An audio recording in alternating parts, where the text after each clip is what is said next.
You're very welcome back. Now, when it comes to children and money, is there ever a good time to start teaching them about the value of it and how to budget? Joining us to discuss is financial advisor Paul Merriman of askpaul.ie. Morning, Paul. Good morning. Good morning, Paul. Well done for making it in through the perfectly passable roads.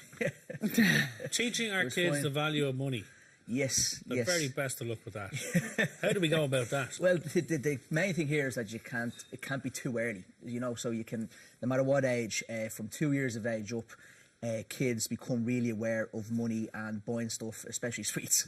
So I was trying to get the habits in as early as possible, as young as possible. And that's probably the biggest tip. They say, like a big survey for Cambridge University last year, a big study rather, was that kids' habits when it comes to money are set in stone by the age of 7. So it's very young. Yeah, very young. Wow. And they learn from their parents, like everything. So people tend to forget that when it comes to money.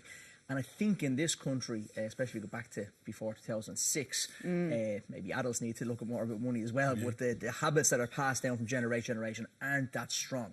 So I think it's about time we kind of discussed it more. And you make a good point money. about the pocket money and the fact that regardless of how small the amount is that they get, there should be an element of work involved to get that. Yeah, there should be, yeah. Especially, like again, come down to the chores. Chores are the biggest thing that people are going to say when you give a pocket money to kids to make sure they do X, Y, and Z before they get some money, which is great. But when they get the money is what happens after that. So you can obviously save a little bit, spend a little bit, and maybe teach them you're going to buy something in a couple of months or whatever it is, towards Christmas time or towards the summer holidays. Good way as well that when you're giving kids money is to try and match their money. So if you save, especially for older children, maybe teenagers, if you save X amount by the time the summer holidays comes around, mum and dad will match it. Okay. So they have to so there's a real incentive there. Yeah, incentivise them as well, so kind of matching what they save as well.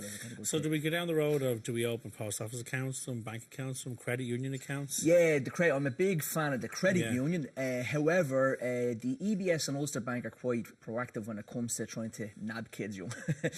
Obviously, if they get kids in their banks, get the young younger, savers. Yeah, exactly. Look, it works but well it for is everybody. one of those things, if you think about it, the bank that you start with, you tend to keep it for life. Absolutely. Don't you? And we said this before with students as well. I remember we said before with students start off in college, they're flooded with the banks trying to offer them stuff. So look, Ulster Bank have this. Remember Henry the Hippo from years ago? That's still going around. So they have the saving accounts. They have the little piggy banks. So they're quite good from anyone kind of age 2 or 3 up to start putting a bit of money into. The EBS are quite proactive though. They're probably the best bank out there, I think, for kids' savings.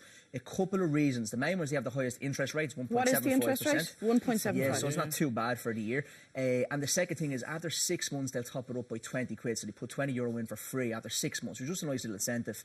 It has to be a minimum balance of €50 in the account over 6 months to do that, but it's really good. And you can put €1 a month in. But the other thing they do is really cool, is they get gift cards. So grandparents or aunties and uncles can get a gift card from the EBS to give on the birthdays, and then they lodge it into their account. So again, getting into the kind of, rather than having the cards for vouchers or stores or toys. And understanding the notion of saving for something, so that holiday, if it needs to happen, here's how you save for it, and here's how you get there. I think I've always said as well, from a money tip point of view, for financial point, for anybody, it's always good, even when it gets to adults in your wage package, to keep X%, I've always said, the 20% maybe, in a savings account somewhere. So we can start that habit really young. By the time they get to working age, even their first part-time job, they're going to have that habit automatically instill them, and are going to just keep doing it 20%. So when they get into 18, 19, 20, leave college, and they get a full-time job, again, that's a very good habit to have for everybody throughout their life when it comes to saving. So again, the youngest you get them is better. Looking at when, whatever bank they start in, or you start them in when they're 7, 8, 9, 10, whatever, and then when they get to, say, student loan kind of... Where... In terms of which bank is best to go in terms of student loans and that kind of thing? Are they all kind of in the same frame? Yeah, they're all kind of the same frame. Yeah, they do. Like some of them are offering now Apple Pay and different things as well. So the kids are going to be more interested in that kind of stuff. But again, as you know from me in the show before, I always say that cash is king, and I hate to do the Apple Pay and the debit card stuff as well. So it's kind of counterproductive there. But the Apple Pay is a big thing with some of the banks.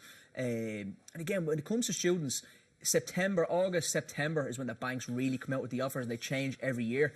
So for anyone that older generation... And when should you open an account for your children? Oh, as young as possible. I think most people start with the credit union, don't they, really? When the kids are born, they set up a credit union account. Most people, I would imagine, start when communion time. Yeah. Okay, yes. And the child physically has a little bump, a few quid then to do something with. I mean, look, Ulster Bank did a very good survey last year, and it shows that it's up to €570 to €1,000 the average for communion confirmation. What? How much? Yeah, €570 to €1,000. Wishing you could go back now. I'm making my communion You next need to Sunday. do a deal. You need to do a deal with Really? them. Yeah, A revenue 570 share. up to 1,000. Yeah. So again, when it comes to this confirmation season coming up, so again, teaching the kids when they get that money to keep a little bit, yes, spend X amount, but also save X amount, and maybe that's the perfect time to open one of these accounts. You know. I remember after one of our communions, I think it was the following week wanted to go to the big toy store. Yes. Yeah. But I remember, I can't remember which of the lads it was, but he said to me, "How much can I spend?" I said, "You can spend, 80 quid, 100, whatever." And he said, "Well, how much do I have?" And I No went, value. Yeah, no value. See, but no he wanted value, to know how much he had, so I knew what he had, but I told him, "Yeah, 100 quid," and that's what he went in. And he spent. Yeah. But it's learning the value of it. Yeah, well, That's look, the key. it's an awful lot of money nowadays. Don't forget, 570 plus was the average. Like, up to €1,000. It's a big chunk of cash to be getting at that age. So again, like I said earlier on, it's up to 7. Some of these habits already set in. They get habits from mum and dad. So again, if you get that big lump sum for their confirmation or even as young as their communions now, it's important to put a portion of that into a bank account somewhere. And teach them that's going to stay there for X amount. That's an important lesson, isn't it? And And you're maybe building on that then going forward. And maybe if it is that, maybe keeping 20, 30 quid in the room that they can use. Over the next couple of months, they want to buy match attacks or they want to buy sweets or they want to do something that's kind of discretionary spend, but the big money stays there, and that's for a big thing. And you recommend 2 piggy banks? Yeah, 2 piggy banks. So piggy bank for long-term savings and for short, not pension. No, not going to do pensions for kids. That'd be a bit early for that. It's a bit early, but there's no tax relief. Don't worry. But yeah, no, I always recommend 2 piggy banks so you can get them. So one is for longer term and one is for shorter term. So you can take this one out at the end of the month or take that one out for summer holidays. Again, just teaching them in the brain that's a little bit longer. Getting them into the right habits. Getting them into the right habits early. Yeah, that's what it's all about. Brilliant. Thank you very much, Ashley, Paul good Merriman, as to always. see you. Yeah, likewise.